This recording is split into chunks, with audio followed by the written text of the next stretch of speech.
Hello, and welcome to my presentation on virtual reality as a training tool. A little about myself. I did my first jump in 1981. I'm a member of the world record 100-way CRW team. I'm originally from New Zealand, and I moved to New York 26 years ago, where I count the ranch and Gardner as my home drop zone. I got my AFF instructor rating in 2000, and I've been an evaluator since 2012. It's this perspective of evaluation that I want you to take on board as part of this presentation, because using this technology, we now have the ability to evaluate a student's canopy navigation skills. My background is in information technology, and I founded the team that built Untitled VR, a virtual reality parachute flight simulator. But this presentation is about the technology and what I've discovered over the last 7 years and 4,200 plus jumps using real students. But first of all, I'll summarize what I'm going to talk about. I'm going to start with bottom line up front, my conclusions and next steps. This will give you some context to understanding the why, the problem that we're looking to be able to solve, and the how, the solution that needs to be implemented to solve this problem. And then to drill down into the what. What can we implement to bring about meaningful results? Finally, we'll close with questions. So bottom line up front, I see that virtual reality has the ability for us to prevent landing injuries to a great extent. And we can do that by repeating best practices under direct supervision. I put direct supervision in speech marks because now the student and instructor could be in the same room, but they could also be online. That's a significant advantage. It enables learning to happen outside jump operation hours.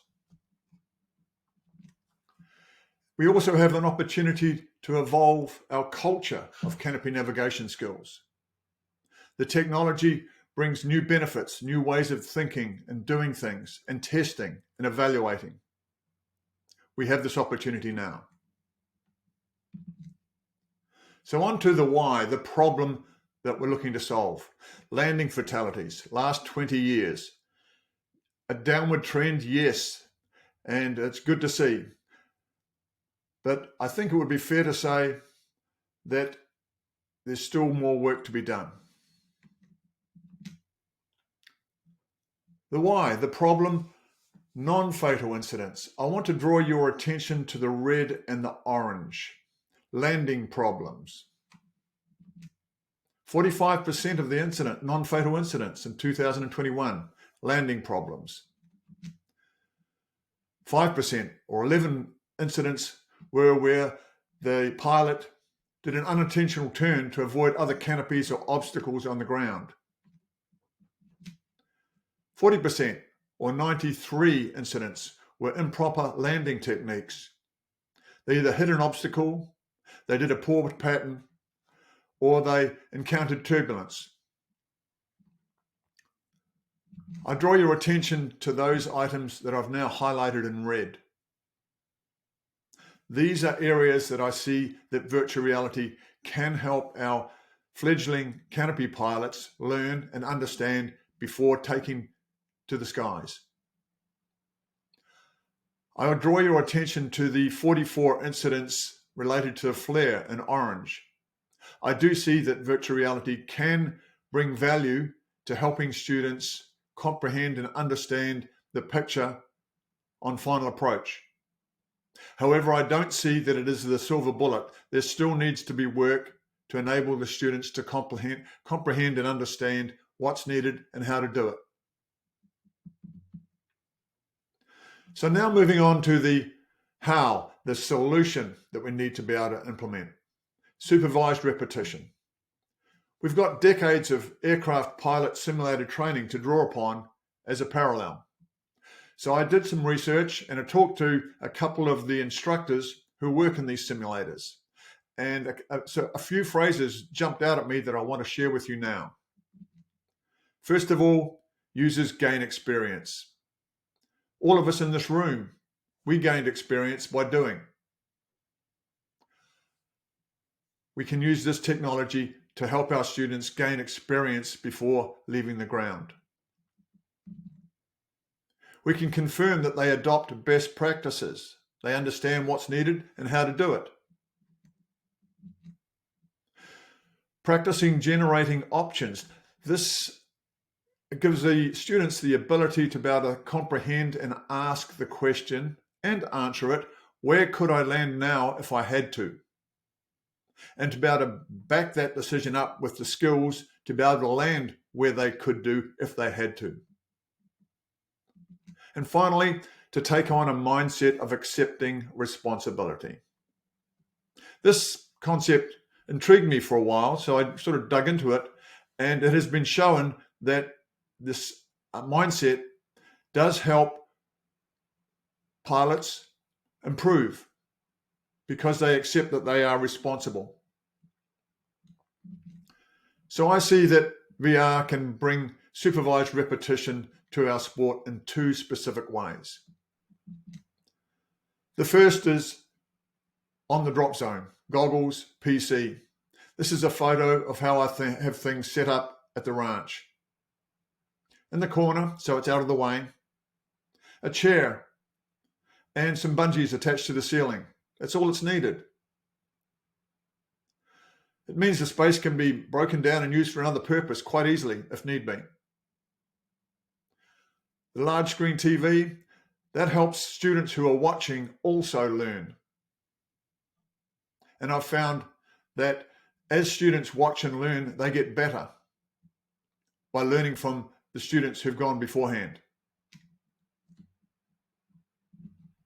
And I'd like you to be introduced to my friend here, Oliver. Oliver was one of our students at the ranch, and he is 100% deaf. He has a learning challenge. He learned to be able to fly a canopy by himself. I debriefed him between jumps, but it took him 45 minutes and about 8 jumps, and he became a good canopy pilot. I want you to think about the students that come across our doorstep wanting to learn to skydive. What learning disabilities or challenges do they have that are not so apparent? One of the major benefits I've found of virtual reality on the drop zone is that after I've conducted the first jump course, I put each student in VR. I put the goggles on them, and very quickly I can identify students that need additional training. This is a substantial advantage. The second method is online without goggles. You use a mouse, a keyboard, and a screen. The instructor and the student work one-on-one. This works really well. You've got a 2D portal to a 3D environment. But a bit more on the structure of the solution that we can implement. I see that we adopt the same format as AFF. We're familiar with it. We know it works. We use a brief jump debrief lesson format. We have targeted learning objectives, which are progressively more challenging related to canopy navigation. Each lesson has a pass-fail from the instructor. And I see that there's a need for an online record of each student lesson. I'll talk more about that in a few minutes. So now, the next part of what is the briefing tool. This is a short clip of the briefing tool that we use. After you select a drop zone, you can then, as the instructor, set up the wind conditions. And by the way, the student is sharing this desktop, so they see what's going on. You can customize wind conditions at different altitudes. This is a standard operating conditions at the ranch, a crosswind on the ground. You can set the exit point or where you open over the ground. You can now use a briefing tool to be able to define the traffic pattern like we already do, and the holding area.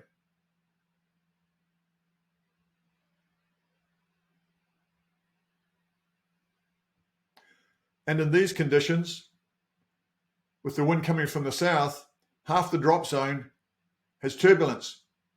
We don't want them landing here. So we can mark that. And of course, we've got an active runway. So you can see in these conditions, there's a narrow area to land. You can also mark alternative landing areas if need be.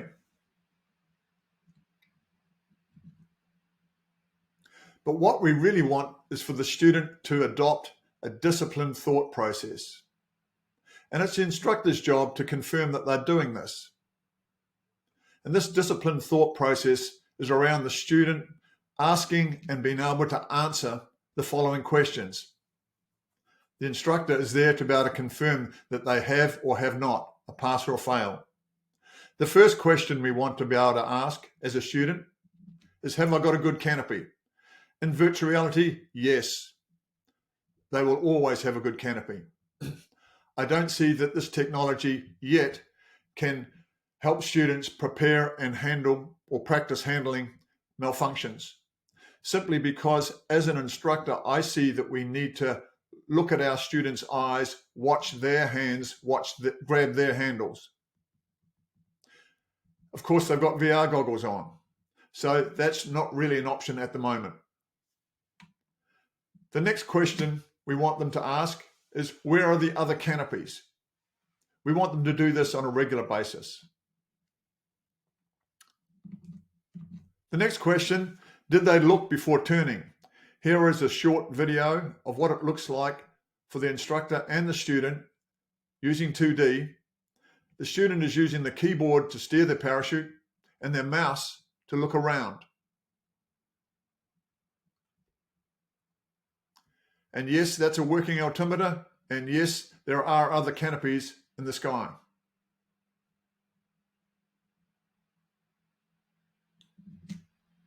The next question we want the student to be able to ask themselves is, where is my landing area? Another substantial advantage of this technology is the ability to be able to produce any drop zone in the world easily and quickly. Landmarks, which are necessary for canopy navigation, they now can see, they can now understand, they can now comprehend. And if they can't find their landing area, the instructor can bring up a graphic to help them do that.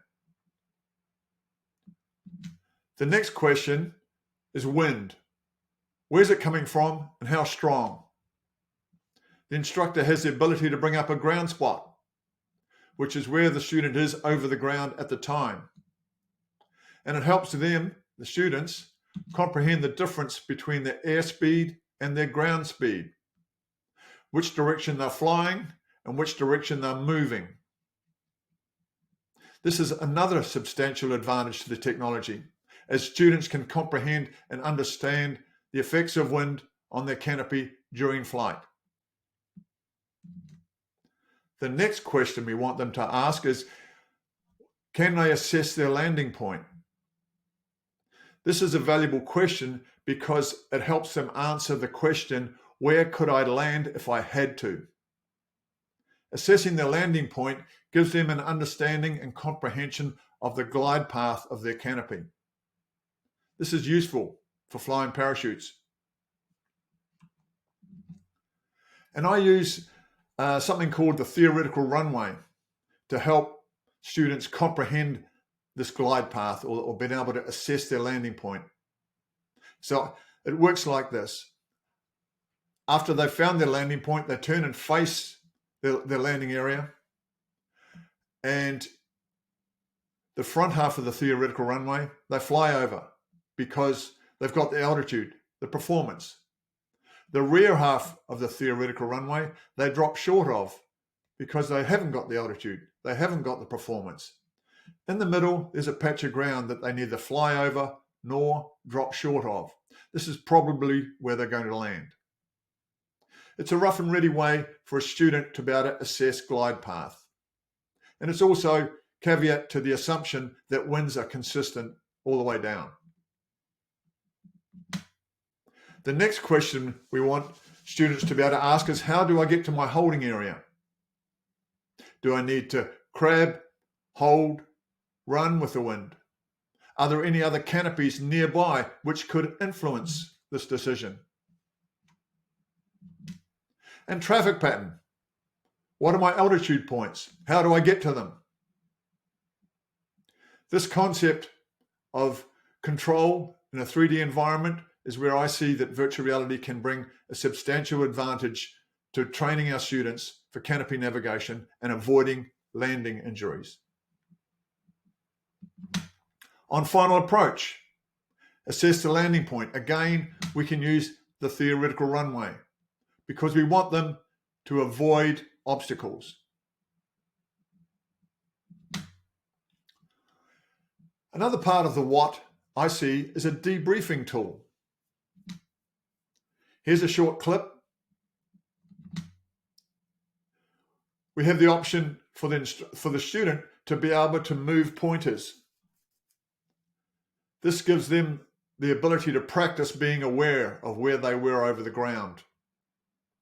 The instructor can bring up the briefing map and can also bring up the flight path that was actually flown. And the arrow in the bottom left-hand corner shows the actual winds at that altitude. So we've got the ability to comprehend the difference between planned and actual.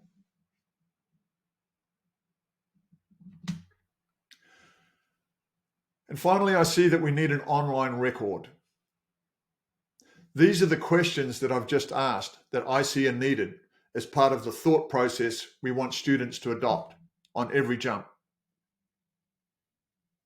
Be aware of the fact that I think probably the first 5 or 6 of them, we want them to ask and answer these questions in the first minute of canopy flight. The answer to these questions helps bring safety and awareness to the canopy flight. On the right-hand side is a general perspective of the jumps that I've done with students. Probably I've done about 150 jumps now with students online. Generally speaking, they could recognize they have a safe canopy, that they could find their landing area, and they knew what their traffic pattern was. But generally speaking, they were not very aware of other canopies. They definitely did not look before turning. They only became aware of the wind speed and direction in the second half of the canopy descent. They didn't really get very useful at being able to assess the landing point and comprehend alternative landing areas, and also how to get to my holding area as a priority. And on final approach, being able to assess where they would land to avoid obstacles. The goal we want the students to be able to do is to demonstrate best practices to the instructor. So bottom line up front, virtual reality. I see that we have the opportunity to use the technology to prevent landing injuries by allowing direct supervision of best practices, to evolve our culture of canopy navigation schools so that we don't have canopy pilots asking the question, what do I do now? I don't know what to do.